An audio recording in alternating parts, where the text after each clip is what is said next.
Just 5 days after Iraq invaded Kuwait, the USS Wisconsin pulled out of Norfolk. In just 5 more days, this Iowa-class battleship crossed the Atlantic and by August 23rd was on the front lines of defense in the Persian Gulf. The old warrior had covered 8,500 miles in just 16 days. Hey, Bridgewater Group 3, bearing about 280 is headed forward to aft. Having operated in World War II and the Korean conflict, this marks the first overseas deployment for the Wisconsin since she was recommissioned in October of 1988. Carrying a crew of 67 officers and 1,500 enlisted, when the Wisconsin flexes her military might, this classic battleship is an awesome display of power.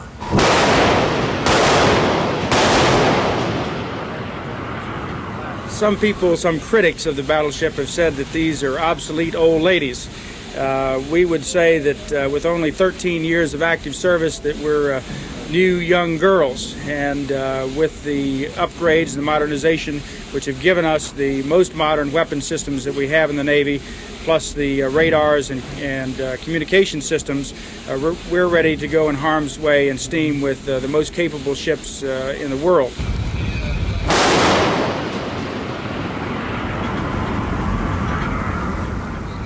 The 9 16-inch guns are her trademark. They are complemented by 12 5-inch guns.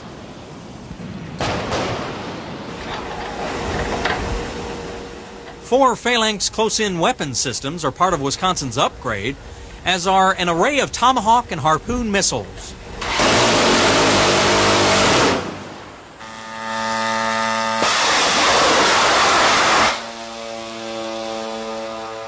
What caught our attention on this day in the Persian Gulf was this little fellow called the Sea Falcon.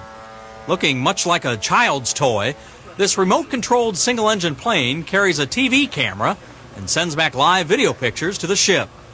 It flies near a target and allows controllers to calculate where their shots are landing and how to correct them to strike the target. These big inflated targets are known as the killer tomatoes. They are dropped overboard and sent out 5, 10, or 15 miles from the ship for target practice. Wisconsin's big guns have a range of up to 23 miles, so this was easy pickings. Number 1, stations. Gun target line 252.5. Range 17,200 yards. This is the main battery plot, and when the action gets hot and heavy, this is where the target information, say from beach spotters or the Sea Falcon, gets digested and routed accordingly. Well, certainly the gunner's mates assist us. They load the guns. There's a lot of work going on in those turrets. It takes about 77 guys in each turret to get ordnance on target, plus about 10 guys down here and 5 people up in the main battery director, which locates a target position for us. The coordination is very important in here. We are a labor-intensive system, but a very unique system. Shoot! You have to understand there's no explosion. The bags don't explode. They burn at a very, very high rate and produce the volume of gas which actually propels the projectile out the muzzle. Number 1, left and right guns loaded. Shoot! Aye, sir.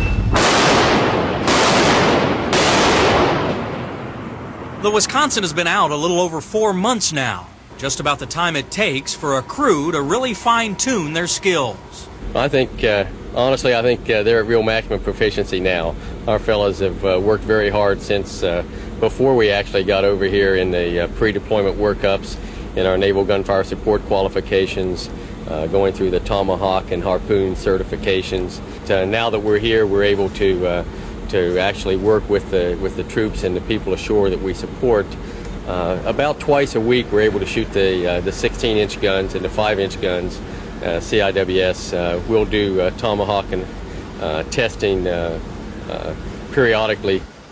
Well, I'll tell you what, it's a sense of satisfaction knowing that you're working on something that that my father and grandfather could have sailed on, and there's a sense of history.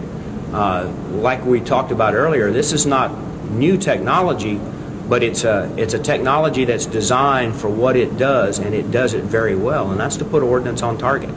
And of course, you noticed that yesterday we got 3 direct hits. And another one today. 8 miles away, the 1,900-pound projectile from those 16-inch guns lands right on the killer tomato. What a shot. What a crew. Meanwhile, back on the Sarah, time was running out for good old BF-74. Merry Christmas! Anybody? Nope, nobody in there. Merry Christmas! BF-74? No! Uh-oh. Gangway!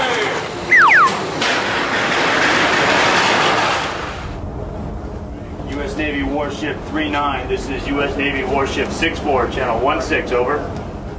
It may be the richest oil-producing area in the world, but you won't find any gas stations when you're sailing around in the Persian Gulf.